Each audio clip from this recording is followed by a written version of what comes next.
Olá, boa noite. Este é o Conversas Cruzadas aqui na TV Com.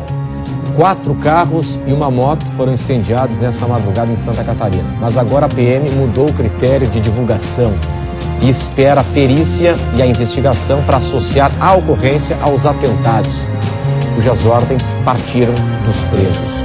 Hoje, em entrevista ao Notícia na Tarde da Rádio CBN Diário, o presidente da Associação dos Delegados da Polícia Civil no Estado, delegado da DEIC, Renato Renz, disse não acreditar em atos isolados de vandalismo, e sim em ações orquestradas, principalmente por ocorrerem todas na mesma madrugada. O programa discute também as prisões de 5 advogados por suposto envolvimento com os atentados dos últimos 20 dias. Esse é o ponto de partida do Conversas Cruzadas desta noite.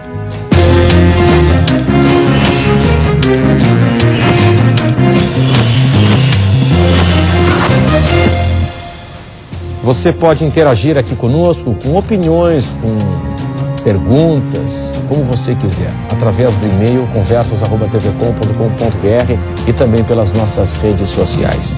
Hoje nós recebemos o advogado criminalista Gabriel Henrique da Silva. Também está aqui conosco o juiz corregedor do Tribunal de Justiça, Dr. Alexandre Takashima. O programa recebe também o presidente da Associação dos Magistrados de Santa Catarina, Dr. Sérgio Luiz Junques. E nós recebemos ainda o conselheiro estadual da OAB, Leonardo Pereira. Senhores, obrigado pela atenção de todos hoje aqui conosco. No Conversas Cruzadas na TV Com, tem um oferecimento de Senge em defesa do profissional da engenharia sempre. Restaurante Ostradamus, ostras depuradas. RDO, visite o apartamento decorado do Apoiano em Palhoça. Queres, verão mais queres, é tempo de comprar. Companhia da Moda, há 20 anos sendo a sua melhor companhia. Qual é a opinião da OAB a respeito da prisão dos 5 advogados? Elas aconteceram dentro da legalidade? Boa noite. Boa noite, Renato. Boa noite a todos.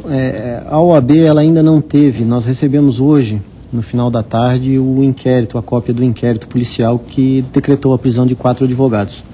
Nós não... 4 agora e um que já estava preso. A prisão da Fernanda, na verdade, ocorreu por conta de uma decisão do juiz da Vara Criminal de São José. Uhum. E essa prisão agora desses 4 advogados foi por conta de uma decisão da Vara Criminal de Blumenau. Uhum. Nós recebemos hoje a cópia dos inquéritos e já começamos a analisar a questão do envolvimento desses advogados. Não conseguimos ainda analisar profundamente, que são muitos documentos, são um processo bastante grande. Mas já estamos dando os encaminhamentos lá dentro do nosso Tribunal de Ética e Disciplina para que seja apurado aí os desvios de conduta dos advogados. E realmente foi uma questão que pegou nós de surpresa, porque se você pensar que a OAB hoje em dia tem 25 mil advogados inscritos e que este talvez seja o primeiro caso de grande repercussão envolvendo advogados, realmente surpreendeu a OAB. Até porque esses advogados que foram presos, eles têm uma inscrição nos quadros da OAB relativamente nova. São advogados que têm menos de 5 anos de inscrição e que não registravam nenhum desvio ético e que não registravam nenhum antecedente, nenhuma conduta delituosa anterior. Uhum. Então foi isso que a OAB. Nós estamos analisando o caso ainda e não há como dar um posicionamento concreto sobre o assunto ainda. Vale lembrar, como o senhor falou, foram todas prisões por suposto envolvimento, a polícia acreditando Exatamente. Que há indícios fortes de envolvimento deles com os atentados, mas a gente está falando de indícios, né? Ninguém foi julgado ainda.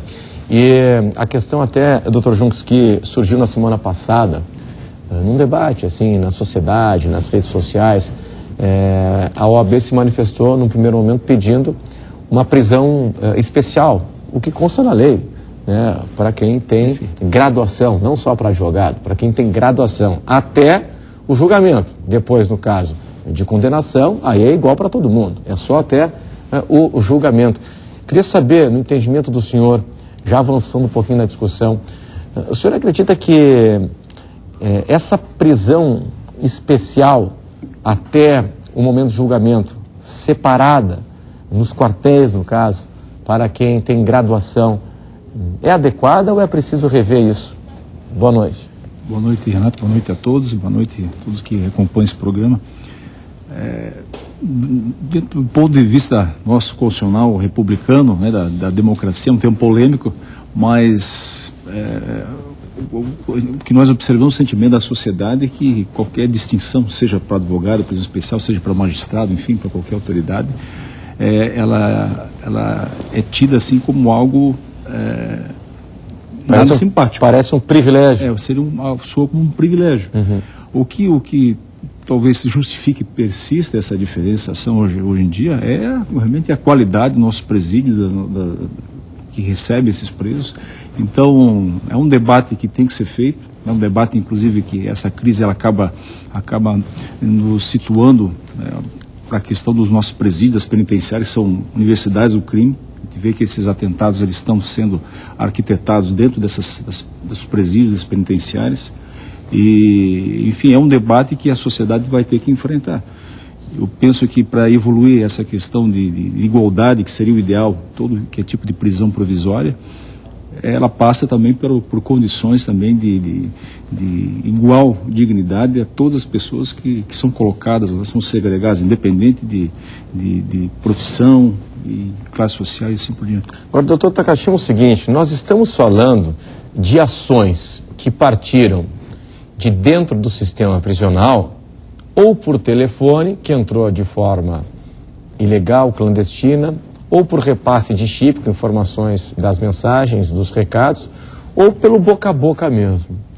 É a lei permite o contato, né, entre o preso, seus familiares, a visita íntima, o encontro com o advogado, em qualquer regime, né, até em alta periculosidade, enfim.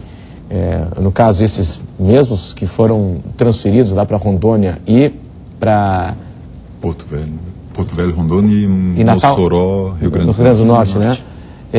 Até esses vão ter acesso e contato com familiares, se for o caso, com seus advogados. E é esse contato, ou é nesse contato, que a informação é repassada, né? Como é que se contém isso, hein? Boa noite, obrigado pela presença do senhor. Não, eu que agradeço o convite, a oportunidade de estar aqui novamente. A questão do contato com a família, advogado, eu acho que são problemas como esses que estão acontecendo, essas crises que acontecem, de forma alguma eu acho que pode prejudicar também certos direitos que existem e são necessários resguardar. Inclusive esses que estão no sistema da penitenciária federal, existe a possibilidade inclusive de videoconferência caso a família não tenha condições de se deslocar até o estabelecimento prisional lá no norte do país, existe a possibilidade inclusive por videoconferência. Eu acredito que não seja a questão de acabar com qualquer tipo de comunicação, mas sim melhorar a questão do controle. Pois mas como é que se faz esse controle, então? Seria o agente público, no caso o agente penitenciário, ouvindo toda a conversa? Não tendo privacidade na conversa? Como é que é isso? A questão da forma, nós temos o contato com o advogado, com o familiar, o contato com os próprios agentes, enfim. A ideia de que somente através de advogado, através dos familiares ou por celulares que saem as informações é muito... Pois mas é importante fechar um cerco, né? Exatamente. Você falou dos agentes, enfim, a gente está falando de corrupção no caso, né? O que a minha ideia, particularmente conhecendo outros sistemas, por exemplo, Minas Gerais, existe inclusive telefone público dentro do estabelecimento prisional. Os presos sabem que aquele telefone é monitorado, que a conversa está sendo acompanhada. Sim. É uma forma até de investigação, né? Isso. E o que acaba reduzindo bastante o número de problemas com a entrada de celulares dentro do sistema prisional. Existe uma regra fixa. Mas o telefone público tem regra para ser utilizado? Ou quem está no pátio pode ligar a hora que quiser? Não, é dentro dos momentos de utilização do pátio. Assim, tem horários específicos e identificação de quem utiliza o telefone. E é clara a informação de que aquela conversa é monitorada. Sim. Aquela figura, é importante a gente até esclarecer, né, desmistificar algumas questões. Aquela figura do filme americano, quando a gente vê o preso conversando com um familiar, ou com um advogado numa sala escura, ou através do telefone, né, dividido por um blindex, por um vidro, Mas, acima de tudo, ou numa sala, e a figura do policial ou do agente da lei, né, um agente penitenciário, enfim, observando tudo, quer dizer, fiscalizando ou percebendo o que está sendo conversado ali, sem privacidade. Nós temos justamente que encontrar um meio de garantir também a questão da privacidade. A privacidade é uma garantia do preso? Nesse contato com familiares, advogados?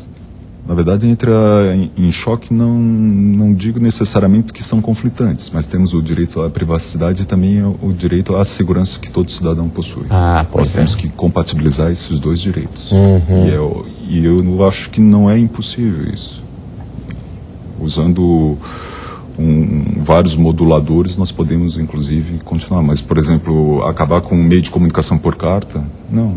Acredito que não seja o mecanismo radical de corte de comunicação, não seja a solução. Então, o que o senhor defende é aprimorar o sistema de controle. Sim, exatamente. Sistema de controle, seja através do agente penitenciário, que é uma minoria envolvida com os bandidos, né, corrompidos e tal, e o mecanismo de controle nas visitas íntimas, na presença do advogado e por aí vai, né? A questão é como fazê-lo, né?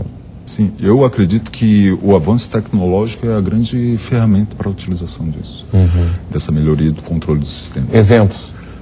Os Estados Unidos, por exemplo, essa questão do contato... O parlatório? Direto. Na verdade, até o parlatório eles já estão acabando, eles estão utilizando sistemas de computador.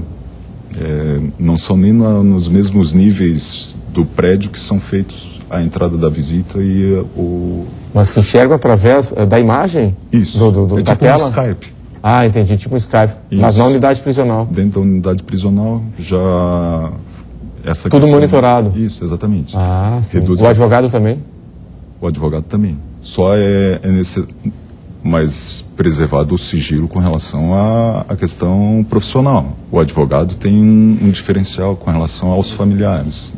Mas o advogado lá fora, via Skype dentro da unidade, né? Para a gente entender, para o pessoal em casa entender, via Skype, via computador, imagem de computador. O diálogo do preso com o advogado, esse diálogo não é monitorado? Não. Fica, no caso do advogado, a informação que eu tenho fica só a questão da imagem sendo acompanhada. Sim. O áudio não... só a imagem, ok. Mas já é um mecanismo de controle, de certa forma. Renato, a mesma lei que garante a sala de Estado-Maior ao advogado é o Estatuto da Advocacia. É uma lei federal, a Lei 8.906, e ela também garante. Essa lei, é importante frisar, que ela já foi alvo de questionamento perante o Supremo Tribunal Federal. E o Supremo Tribunal Federal, que é a nossa corte máxima, ele assentou, então, a legalidade dessa lei e que, além de o advogado preso ter o direito à sala de Estado-Maior, também são invioláveis as conversas entre advogado e cliente. Sejam elas conversas pessoais, conversas telefônicas, conversas telemáticas, porque aí você passa a entrar num outro princípio magno, que é o princípio da ampla defesa. Tá, mas aí é o seguinte, eu queria colocar justamente o Gabriel nessa conversa, mas quando um interesse maior, que é o interesse coletivo, está em questão, o interesse maior, que é o interesse coletivo da sociedade está em questão, e aí você, em função de uma minoria que prevarica, de uma minoria que faz parte do mundo do crime, eu não estou citando os 5 que foram presos, estou falando... de uma forma geral, os advogados, é uma minoria que tem envolvimento com crime organizado, que faz parte de quadrilhas e por aí vai. Minoria mesmo. Em função dessa minoria, você aumenta o rigor, você fecha o cerco e acaba prejudicando a todos. Numa situação dessas, onde há uma vulnerabilidade, nós estamos vivendo uma situação de exceção, já está passando, né, pelas estatísticas, pelas ocorrências. Não é preciso mudar a regra? Boa noite. Boa noite, Renato. Boa noite a todos. Eu acho, Renato, eu penso que os direitos, eles só se ampliam. O direito penal ele não pode ser um método cego de punição. Então, garantias foram concedidas para aquele cidadão que é indiciado, que é réu. Então, independente do crime que ele venha a cometer, tem que ser resguardada a garantia dele na mais ampla defesa. Mas não é nessa... Eu estou no provocador aqui, no papel do provocador, é meu papel, né? Mas não é na brecha dessa garantia que acontece o repasse do chip, que se passa o recado? Bom, Renato, em relação ao advogado, tem que deixar bem claro que, pelo menos nas prisões aqui no estado, ele passa por detectores de metais, ele deixa o seu celular na entrada na recepção do presídio. Então isso tem que ser apurado e tem que ser dito com algum cuidado, que, tudo bem, foram presos 5 advogados agora, nessa situação, que, segundo relata a polícia, de até uma promiscuidade entre cliente e advogado, mas tem que ter muito cuidado em relação a isso. Não, mas é o seguinte, existem várias formas, né? Eu não estou falando de chip, não estou falando de celular. Pode ser só o recado boca a boca. Falou, passa o recado e transmite ele fora, né? Não precisa gravar nada. Mas uma coisa, Renato, eu acho que os colegas aqui vão entender, que do que for feito, seja por teleconferência, seja limitação de tempo de atendimento com o advogado do cliente, se o cidadão quiser passar informação, ele vai conseguir. Claro. Seja através de um código, ele vai conseguir, entendeu? Então nós temos que buscar, como o doutor Takashima falou, buscar métodos e uma maneira mais eficaz de combater o crime, né? Porque esse contato, jamais poderá ser restrito. Bom, um assunto para daqui a pouco, depois do intervalo, e esse assunto, ele é muito vasto, né? Tem tanta coisa que eu gostaria de falar e eu vou pretender falar isso até o final do programa, vários temas, né? Por exemplo, nós não temos aqui em Santa Catarina, doutor Junks, o chamado RDD, que é o Regime Disciplinar Diferenciado. O delegado Renato Rendes, hoje em entrevista para mim no Notícia na Tarde da CBN Diário, defendeu a tese do seguinte: esse dinheiro, disse o delegado Renatão, esse dinheiro na operação que foi gasto de levar os presos lá para o norte do país, se você aplicasse esse dinheiro aqui para a gente instaurar com infraestrutura adequada o regime disciplinar diferenciado, seria melhor. A tese do Renatão é a seguinte: os bandidos vão para lá e voltam pós-graduados no mundo do crime. Será? Até já.